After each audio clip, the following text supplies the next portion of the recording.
Hello everyone, peace of the Lord to all. Today we'll talk about a topic mentioned actually. It's two different stories, but both stories they share one thing, which is a blind man. So I want people to think and read with me carefully what we will see with us on the screen. Now before we start, people they are asking me, they are searching, they could not find my book, the paperback. They found Kindle only. If you go to Amazon, please do the following. You can search either by the name of the book or simply you just type my name, Christian Prince, and you will see all the names, all the books I have. And this is the paperback, all right? And it's shipped very fast. I think maybe 2 days because the one is doing it is Amazon. And what they are doing, they have already books in Europe, Australia. So I don't think they ship it international. Mostly it's shipped local. This is why it's very fast.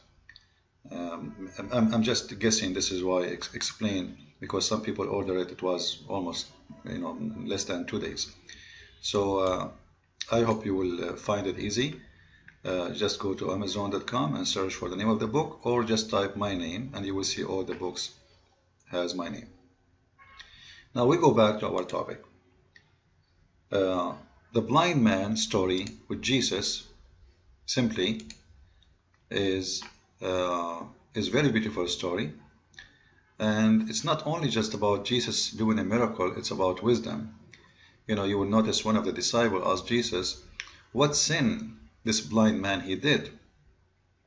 Like what did his parents did sin or something? Why he's blind? So Jesus he said no, neither of them did sin, but that will show the glory of the Lord. And he was he was changing the understanding of the Jews for a long time. They think that if someone he have a problem in his body, or he's ill, or he's have a sickness, that means you did commit sin, or your parents did something bad, so it came in your birth. That's why the blind man is born as a blind man. So he make it clear this is have nothing to do with sin, and you are wrong. At the same time, we know the story, and actually I'm going to play the audio later so we can see the story in the Bible. However, in the Quran, there's the same story. Remember, in the story in the Bible, the blind man, he wanted to see.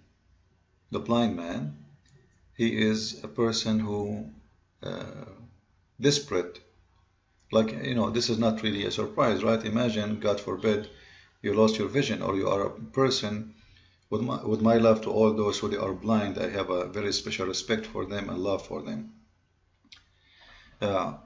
When you lose your vision, the first wish you will have is to have a vision, especially if you are a person who never know what vision means.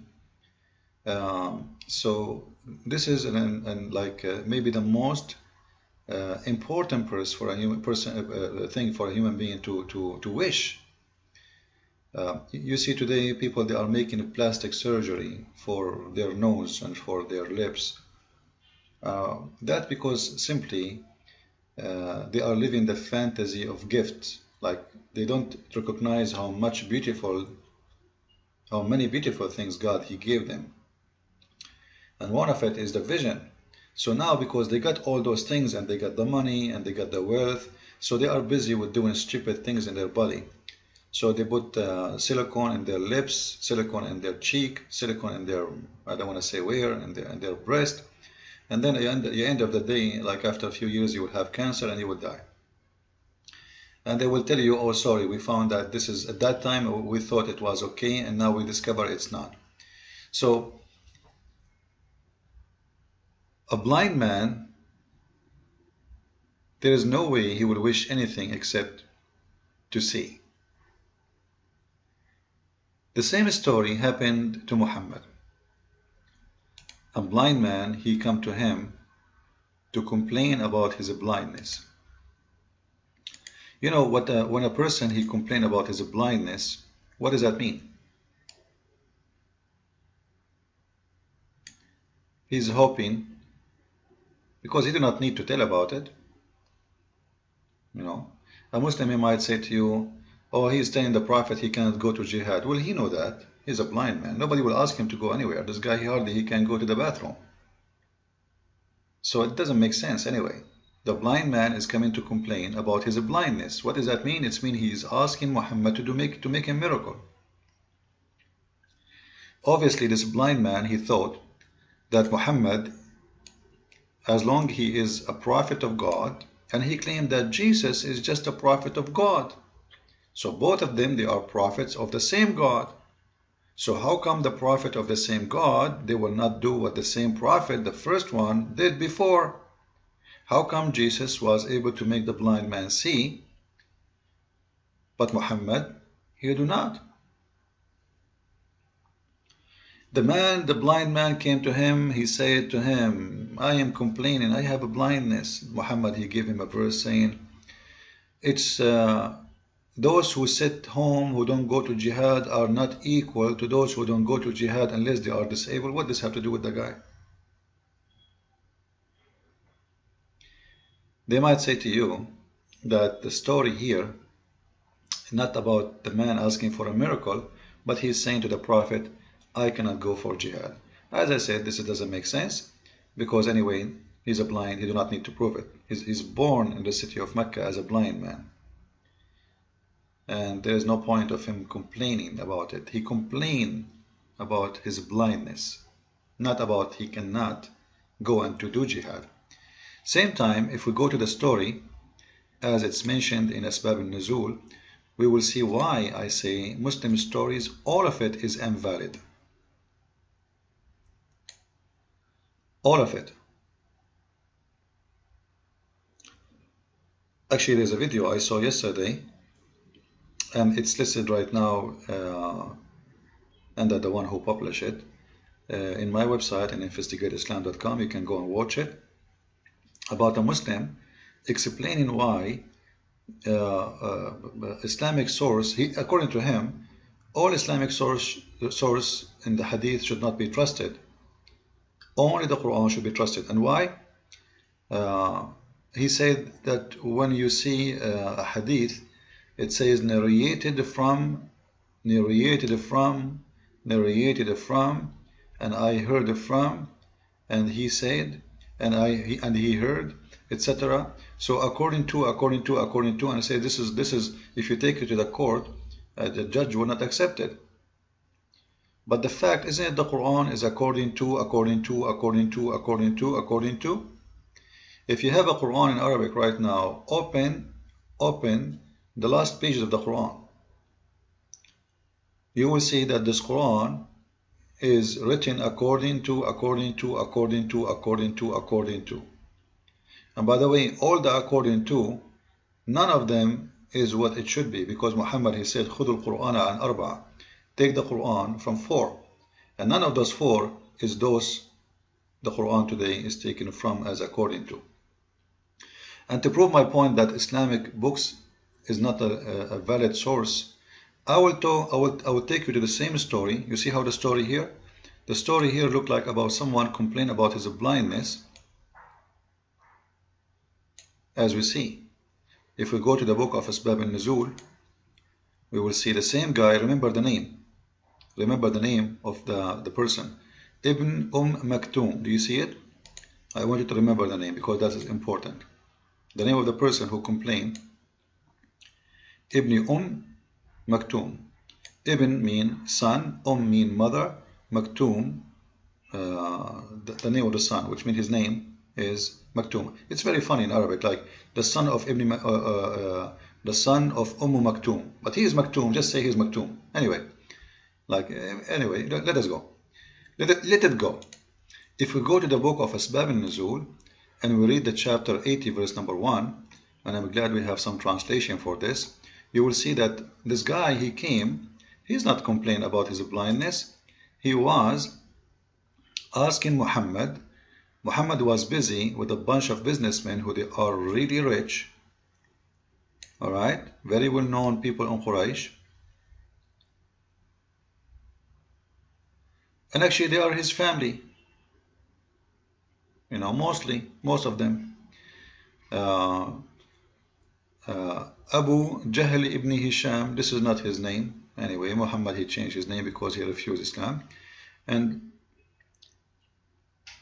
Abbas ibn Abd al-Muttalib, those are the family of Muhammad.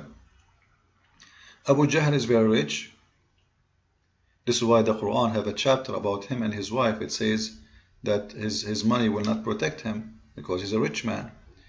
So anyway, he's talking to important people supposedly, and he's hoping that they might embrace Islam. When Ibn Maktum, you remember the name?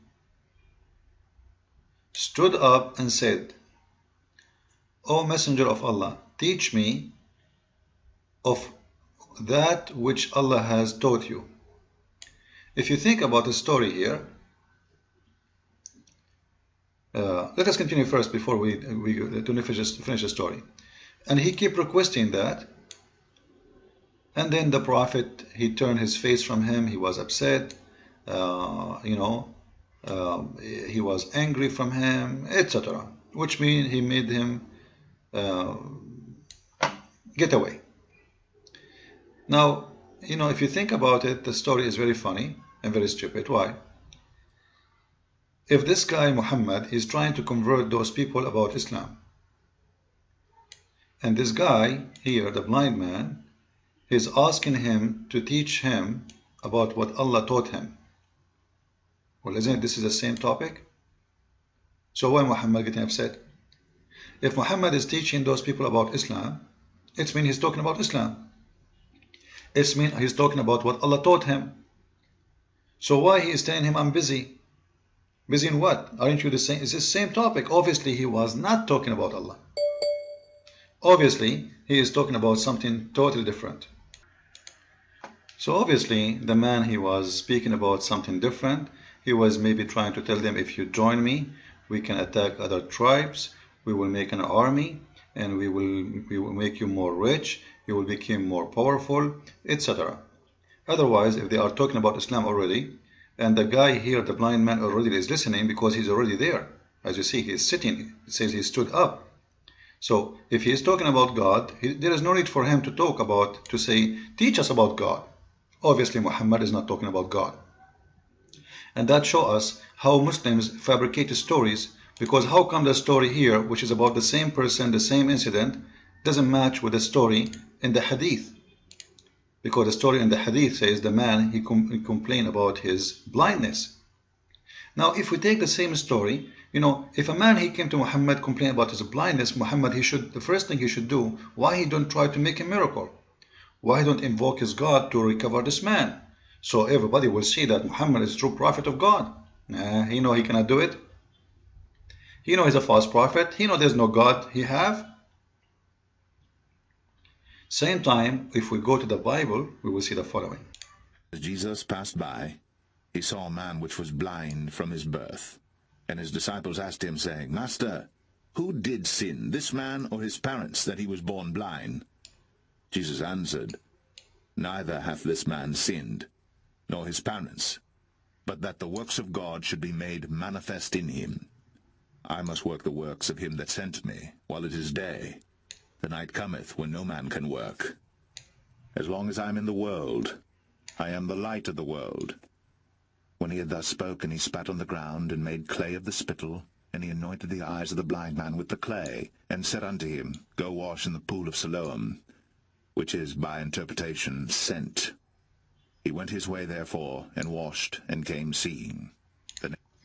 Anyway, you can read the rest of the story by yourself. We don't have much time. So you see the difference between Jesus, that Jesus, first, he correct people wrong understanding about the reason to be blind or to be ill. It's not about sin. It's not about anything of that. Number two, Jesus did not wait for someone to tell him what to do. He just made the man see. You see the huge difference?